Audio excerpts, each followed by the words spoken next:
اسی زمانے کا واقعہ ہے۔ ایک گاؤں میں ایک شخص رہتا تھا جو خوب دل لگا کر باقاعدگی کے ساتھ پنج گانہ نماز باجماعت پڑھتا تھا۔ لوگ اس کو محنت مزدوری کے لیے نہیں بلاتے تھے۔ وہ اس بات کو لے کر بدنام تھا کہ ہر گھڑی مسجد کی دوڑ لگاتا رہتا ہے۔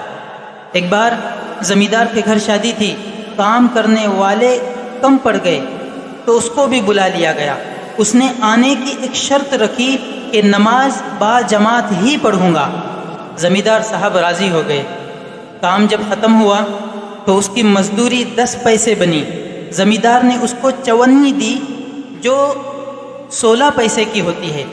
وہ غریب بہت خوش ہوا۔ شام دکان پر پہنچا، گھر کی ضرورت کا سامان لیا، ماں کے لیے گڑ بھی لیا تاکہ وہ اپنی پسند کا حلوہ بنا سکے۔ دکاندار نے کہا کہ 12 پیسے ہو گئے۔ اس غریب نے جیب سے وہ چونی نکال کر دے دی جو زمیندار نے دی تھی۔ دکاندار نے چراغ کی روشنی میں دیکھا، پرکھا اور چونی اس کی جھولی میں پھینک دی اور غصے میں بولا، ہر دم مسجد کی دوڑ لگاتے ہو اور اندھیرے میں کھوٹی چونی دیتے ہو۔ یہ سن کر غریب گش کھا کر گر پڑا۔ جس نے سنا وہ سناٹے میں آ گیا۔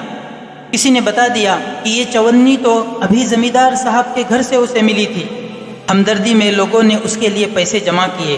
کچھ دیر میں اس کو ہوش آیا تو لوگوں نے کہا، بھائی اتنا صدمہ ایک چونی کا؟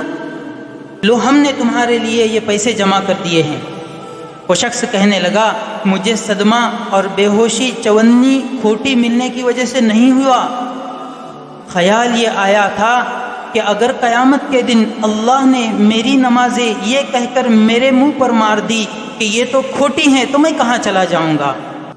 سبق یہ ہے اس میں کہ ہمیں بھی اپنے اعمالوں کو پرکھنا چاہیے، اپنے اعمالوں کو اس طرح سنوارنا چاہیے اللہ رب العزت کی خاطر کہ کل قیامت کے دن ان اعمالوں کا بدلہ ہمیں اجر میں ملے، نہ کہ ان اعمالوں کو ہمارے منہ پر مار دیا جائے یہ کہہ کر کہ یہ تو کھوٹی ہے، مجھے تو سچی اخلاص والی صرف میرے لیے والی عبادت چاہیے تھی۔